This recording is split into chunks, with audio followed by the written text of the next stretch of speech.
పోటీల్లో గెలిచిన దీప శివనారాయణకి క్షమాపణ చెప్పిన మాలిని షాక్లో జోష్న. మరి ఇదంతా ఎలా జరగబోతుంది? అసలు దీప ఎలా గెలిచింది? మరి మాలిని శివనారాయణకి ఎందుకు క్షమాపణ చెప్పింది? ఏం జరిగింది తెలుసుకోవాలనుకుంటే వీడియోనైతే చివరి వరకు మిస్ కాకుండా చూసేయండి. జోష్న నిజస్వరూపం శివనారాయణ తెలుసుకోవాలని కోరుకునే వాళ్ళు మా వీడియోనైతే లైక్ చేసేయండి. ఇక్కడ చూస్తే ఇక మాలిని గురించి తను ఆడది కాదు, తను తుపాకీ లాంటిది అని చెప్పేసి మాలిని గురించి చెప్తుంది. తను బయటికి కనిపించే మనిషేమో, మనం బయటికి కనిపించకుండా చేస్తాం. అక్కడ గెలిస్తే దీపకు పేరొస్తుంది. ఎట్టి పరిస్థితిలోని దీప గెలవడానికి లేదు. ఇక రెస్టారెంట్ విషయంలో దీప ఓడిపోతే అప్పుడు తాత నన్నే అక్కడ సీఈఓని చేస్తాడు. నువ్వేం చేస్తావో తెలీదు. దీప పక్కన గెలిచే టైంలో సూరజ్ ఉండకూడదు. ఆ పోటీలు జరిగే సమయంలో సూరజ్ ఆ చుట్టుపక్కల కనిపించకూడదు అని చెప్పేసి జోష్న అయితే పారిజాతానికి చెప్తుంది. నేను చూసుకుంటాను కదా, ఈసారి ఖచ్చితంగా దీప ఓడిపోతుంది అని చెప్పేసి వాళ్ళిద్దరూ అనుకుంటూ ఉంటారు. సూరజ్ గారిని అటువైపు రాకుండా చేసే బాధ్యత నాది అని చెప్పేసి పారిజాతమైతే జోష్నకి మాట అయితే ఇచ్చేస్తుంది. అలా జోష్న తన రెస్టారెంటు పడిపోయినా పర్వాలేదు కానీ దీప ఓడిపోవాలని మాత్రం ప్రయత్నిస్తుంది జోష్న అయితే. అలా జోష్న పారిజాతం కలిసి కుట్ర చేయబోతూ ఉంటారు.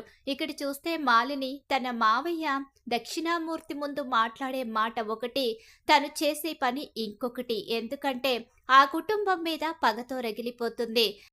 ఆ కుటుంబం మీద పగ తీర్చుకునే ఉద్దేశమే తప్ప ఆ కుటుంబాన్ని కలుపుకునే ఉద్దేశమైతే మాలినిలో ఉండదు. ఎలాగైనా ఆ రెస్టారెంట్ని ఓడించి శివనారాయణ కుటుంబాన్ని తలదించుకునేలా చేసి శివనారాయణ సామ్రాజ్యాన్ని కూలదొయ్యాలని మాలిని ప్రయత్నాలు మొదలు పెడుతుంది. చుట్టుపక్కల ప్రతి ఒక్కరిని కొనేయడం మొదలు పెడుతుంది. గొప్ప గొప్ప చెఫ్లందరినీ కూడా మాలిని కొనేసి మంచి ఫుడ్ ఎవరు తయారు చేస్తారు, ఎవరు తయారు చేస్తే ఫుడ్ సేల్ బాగా జరుగుతుంది, ఫుడ్ టేస్ట్ బాగుంటుంది, ఇదంతా కూడా తెలుసుకుంటూ ఉంటుంది మాలిని. చుట్టుపక్కల తెలియకుండా చాలా రాజకీయం చేస్తుంది. కానీ ఇక్కడ కార్తీక్ ఏమీ తెలియనట్టుగా ఉంటాడు. ఒక పక్క సూరజ్ కూడా ఉంటాడు కదా, సూరజ్ కూడా ఇక ఎలా ఈ రెస్టారెంటు మళ్ళీ గ్రోత్లోకి రావాలి, ఇక ఈ రెస్టారెంటు చాలా మంచి పేరు తెచ్చుకుంది, ఇప్పుడు ఆ పోటీలో గెలిచేలా చెయ్యాలి అని చెప్పేసి సూరజ్ దీపక్ సపోర్ట్గా ఉంటూనే ఎలాగైనా సరే పోటీలో గెలవాలి, శివనారాయణ గారు తలదించుకునే పరిస్థితి రాకూడదు అని చెప్పేసి సూరజ్ అయితే దీపక్కి సపోర్ట్ చేస్తూ ఆ రోజు నుంచి ప్రయత్నాలు జరుగుతూ ఉంటాయి. ఇక్కడ ఏం జరుగుతుంది, చుట్టుపక్కల రెస్టారెంట్స్ విషయంలో ఏం జరుగుతుంది, ప్రతి ఒక్క రెస్టారెంట్ వాళ్ళు అడుగుతుంటే తల వంచుతున్నారు. అసలు ఏమైంది అని చెప్పేసి కార్తీక్ ఎంక్వైరీ మొదలు పెడతాడు. కార్తీక్ పైకి అలా కమెడియన్గా ఇక అందరితో జోకులేస్తూ కనిపించిన తన పని తను చేస్తూ ఉంటాడు కార్తీక్ అయితే. ఎందుకంటే తన తాత ఆల్రెడీ ఒక మాట చెప్తాడు, నేను ఓడిపోతే చచ్చిపోయిన వాడితో సమానమని. తాత పరువుని నిలబెట్టి తాతని గెలిపించడం కోసం దీప ఆ స్థానంలో నిలబడాలి అంటే ఖచ్చితంగా ఇక తాత గెలవాలి, దీప తాతని గెలిపించాలి, దీప వెనుక నేనుండాలి అని చెప్పేసి నిర్ణయించుకుని ప్రయత్నాలు చేస్తూ ఉంటాడు. ఈలోగానే జోష్న అయితే కార్తీక్ దగ్గరికి వస్తుంది. ఏంటి బావా, రెస్టారెంట్ విషయంలో చాలా కష్టపడుతున్నట్టున్నావు, ఏ కష్టపడకుండా కూర్చొని ఉండమంటావా ఏంటి అని చెప్పేసి అడుగుతూ ఉండగానే, అయ్యో అదేం కాదు, ఇది మన రెస్టారెంటే కదా, మన రెస్టారెంట్ విషయంలో ఆ మాత్రం కష్టపడ్డంలో తప్పు లేదులే, ఎలాగైనా మనమే గెలవాలి, ఆ మాలిని ముందు గెలవాలి, తాత ఓడిపోకూడదు అని జోష్న అంటూ ఉంటుంది. ఈలోగానే అక్కడే ఉన్న పారిజాతం కూడా అవునవును, ఇక ఆ మాలిని ముందు ఎప్పటికీ ఆయన తలదించుకునే పరిస్థితి రాకూడదు, గెలవాలి. ఈ దీప ఎలా గెలిపిస్తుందో ఏంటో, ఆ మాలిని చాలా తెలివైంది, కానీ దీప చూస్తే 5వ తరగతే చదువుకుంది, గెలవడం కష్టమే అనిపిస్తుంది. పారు అదేరా, లేదు అదే మామూలుగా చెప్తున్నాను, ఆ మాలిని గురించి నాకు బాగా తెలుసు కదా. ఏం తెలుసు పారు నీకు, ఆ మాలిని గారి గురించి నీకేం తెలుసు చెప్పు. ఆ మాలిని చాలా తెలివైందిరా, చాలా తెలివిగా గేమ్ అయితే మొదలుపెట్టింది, ఆ గేమ్లో ఇరుక్కోకుండా ఉంటే బాగుంటుంది. మేమైతే ఎలాగైనా ఆ మాలిని వేసే ప్లాన్ నుంచి తప్పించుకుని గెలవడానికి మా ప్రయత్నాలు మేం చేస్తున్నాం. కానీ పక్కన ఉండి ఏదైనా తేడా చేశారో ఈసారి మాత్రం ఇద్దరు ఇంటి బయటికి వెళ్ళిపోవడం ఖాయం. ఇద్దరి బ్రతుకు రోడ్డున పడుతుంది. పిచ్చి పిచ్చి ప్రయత్నాలు చేసి దీప ఓడిపోవాలని ఏదైనా ఆలోచన చేస్తే మాత్రం ఈసారి ఊరుకునే ప్రసక్తే లేదు. క్షమించే ప్రసక్తి అస్సలే లేదు. అయ్యో, అదేంట్రా అలా మాట్లాడతావు? మేమేం చేస్తాము? మన రెస్టారెంటు గెలవాలని మీ తాత ఓడిపోకూడదు, తలదించుకునే పరిస్థితి రాకూడదని మేం కూడా అనుకుంటాం కదా. జోష్న మాత్రం ఎందుకు అనుకోదు? తన కుటుంబం పరువుని జోష్నే ఎందుకు తీసుకుంటుంది అని చెప్పేసి అంటూ ఉంటుంది పారిజాతం.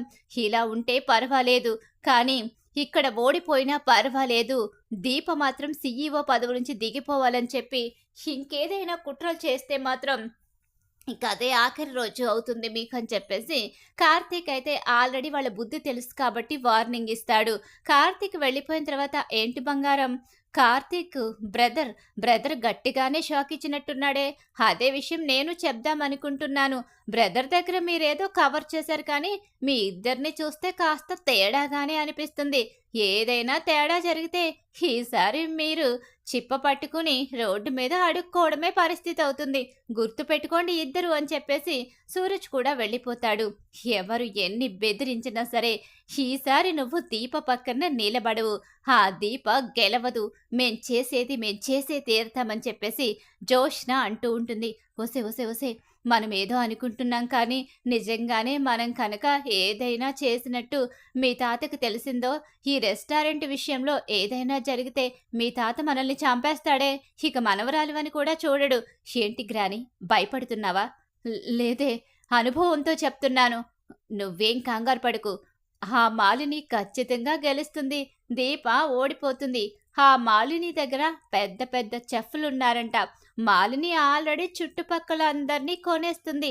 వాళ్ళ ముందు దీప వంట ఎంత? ఆఫ్టర్ ఆల్ దీప ఏమీ చేయలేదు. ఓడిపోవడం తప్ప. దీప ఓడిపోతుంది. దీప పదవి ఊడిపోతుంది. ఇక ఆ పదవిలో త్వరలో కూర్చోపోయేది ఈ జోష్నే. దీప తర్వాత ఆప్షన్ ఎవరైనా ఉన్నారంటే అది నేనే కదా. మళ్ళీ త్వరలోనే ఆ ఇంటి పని మనిషిగా దీప రాబోతుంది, చూసుకో అని చెప్పేసి ఇక అంటూ ఉంటుంది జోష్న అయితే. అలా వాళ్ళు మాట్లాడుకుంటూ ఉంటారు. ఇక్కడ రెస్టారెంట్ విషయంలో ఎలా గెలవాలి ఏంటి, అలాగే ఇక మిగిలిన రెస్టారెంట్స్కి ఫోన్ చేస్తూ ఉంటే ఒక్కొక్కరుగా మాలిని చేసిన పని గురించి చెప్తూ ఉంటారు. ఇక శివనారాయణ అయితే అంటూ ఉంటాడు, ఏంట్రా కార్తీక్, షాక్ అవుతున్నావా?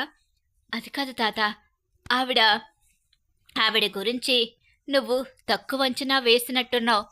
దక్షిణామూర్తి అక్కడ చేసేది ఏమీ ఉండదు. దక్షిణామూర్తి వెనకాల ఉండి అంతా నడిపించేది మాలినియే. మాలిని పైకి కనిపించే మనిషి వేరు, లోపల తను చేసే పనులు వేరు. మాలిని పగపట్టింది అంటే ఆ పగ తీర్చుకునేంత వరకు వదిలిపెట్టదు. మాలినికి ఇప్పుడు మన కుటుంబం మీద తీరని పగ ఉంది. ఆ పగని తీర్చుకోవడం కోసం మనల్ని ఎంత దూరమైనా తీసుకువెళ్తుంది. మనం తలదించుకుని వెళ్ళిపోయే పరిస్థితి తీసుకొస్తుంది. మాలిని చాలా తెలివైంది. మాలిని గెలుపు కోసం ఎలాంటి దారైనా తొక్కుతుంది. కానీ మనం చాలా అలర్ట్గా ఉండాలి అని చెప్పేసి శివనారాయణ కూడా చెప్తూ ఉంటాడు. అందరి మాటలు కార్తీక్ బ్రెయిన్లో, దీప బ్రెయిన్లో రికార్డ్ అవుతాయి. ఎందుకంటే కార్తీక్ మాలిని గురించి ఇంత గొప్పగా చెప్తున్నారంటే ఖచ్చితంగా మాలిని చాలా తెలివిగా గేమ్ ఆడుతుందని అర్థమవుతుంది. ఎంతమంది చెఫ్లు వచ్చినా దీప వంట ముందు ఎవ్వరి వంటైనా తీగతుడిపే. దీప ఖచ్చితంగా గెలుస్తుంది, ఆ నమ్మకం అయితే నాకుంది అని చెప్పేసి ఇక కార్తీక్ అయితే అనుకుంటూ ఉంటాడు. ఇలా కార్తీక్ ఆలోచించుకుంటూ ఉంటాడు. ఇక రెస్టారెంట్ విషయంలో ఏం చేయాలి ఏంటని చెప్పి ప్రయత్నాలు మొదలైపోతాయి. పోటీకి సిద్ధపడిపోతారు.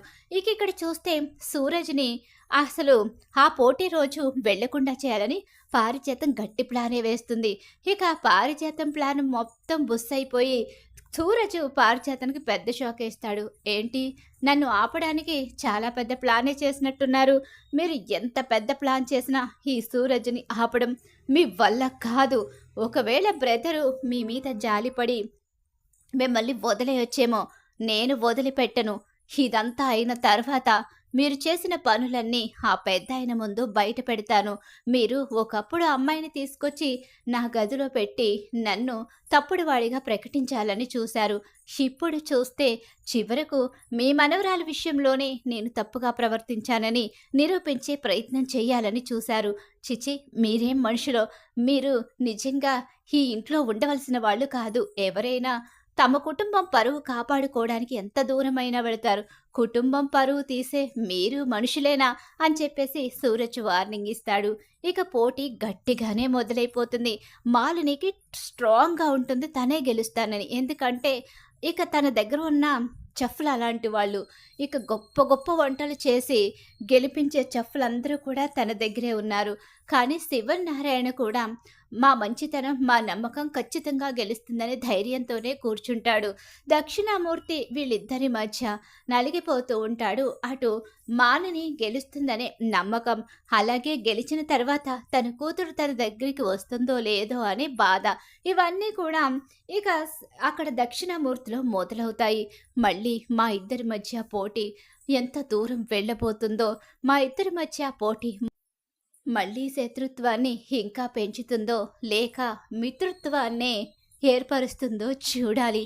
ఈ పోటీ ఎందుకు మొదలయ్యిందో, కాలం మళ్ళీ మా మధ్య పోటీని ఎందుకు పెట్టిందో ఆ భగవంతుడికే తెలియాలి అని దక్షిణామూర్తి అనుకుంటూ ఉంటాడు.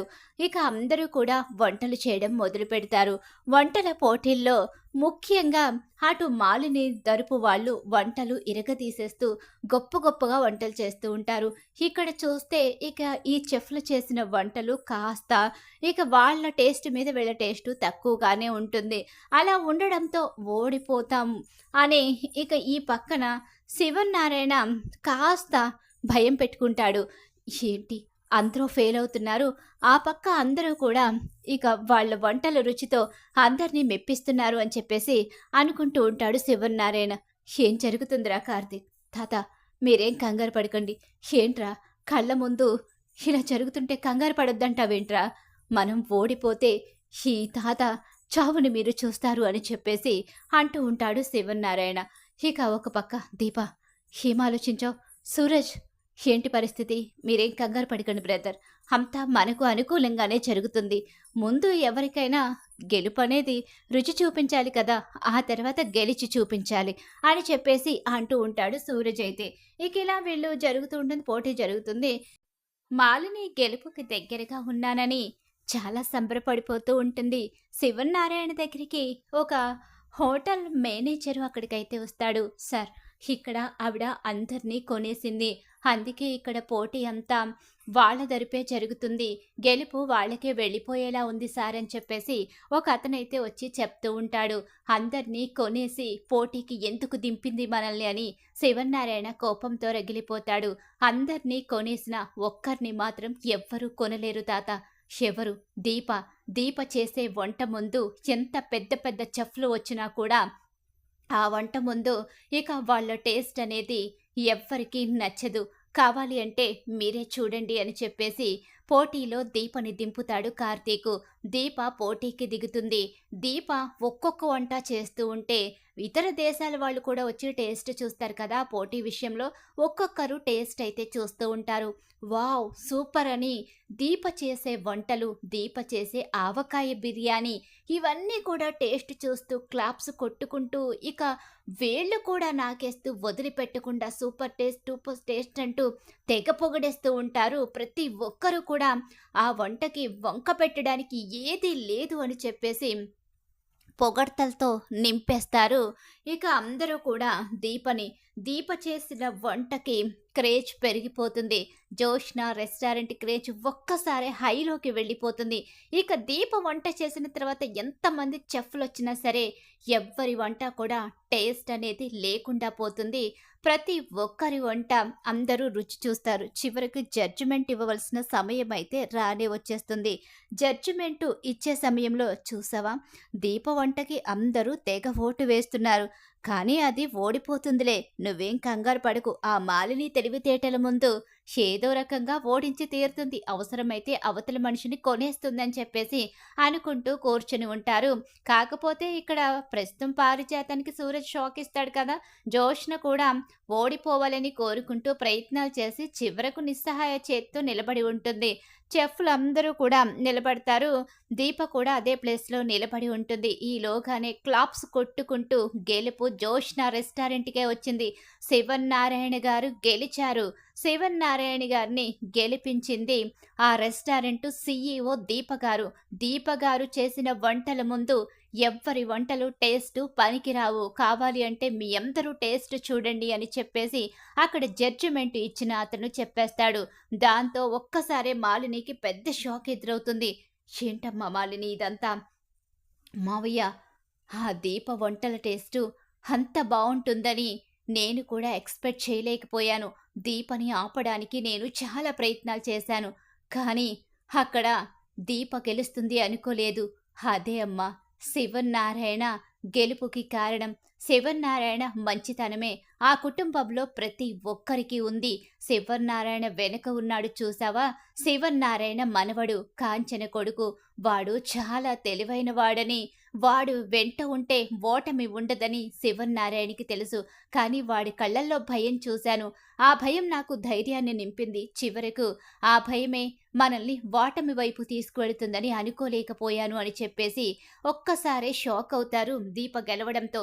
దీప దగ్గరికి క్లాప్స్ కొట్టుకుంటూ వస్తారు. అందరూ హ్యాపీగా దీపకు కంగ్రాట్స్ చెప్తారు. జోష్న రెస్టారెంట్ గెలుస్తుంది.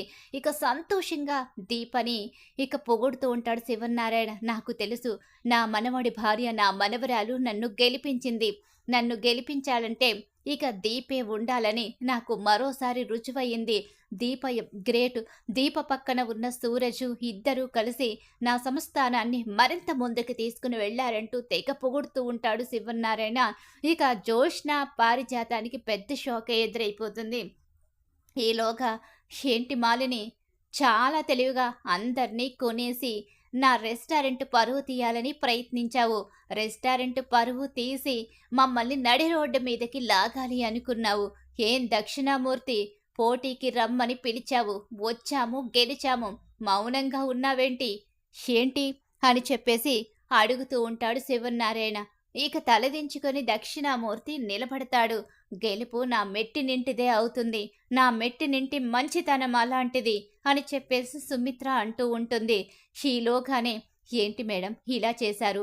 మీరు ప్రతి ఒక్కరిని కొనేసి ఇక్కడ గెలవాలని చూశారు. కానీ ఆ రెస్టారెంటు తరపు వాళ్ళు మాత్రం ఒక్కరిని కూడా కొనలేదు. నిజాయితీగా గెలిచారు. అసలు ఇదేంటి మేడం? పోటీ అంటే ఎప్పుడు కరెక్ట్‌గా ఉండాలి. నీతి నిజాయితీగా ఉండాలి. గెలుపు అనేది ఇద్దరి మధ్య సంబంధించిన విషయం. గెలవడం కోసం మీరు ప్రయత్నించాలి, కానీ మీరు అవతల మనిషిని కొనేసి గెలవాలి అని తప్పు చేశారు మేడం.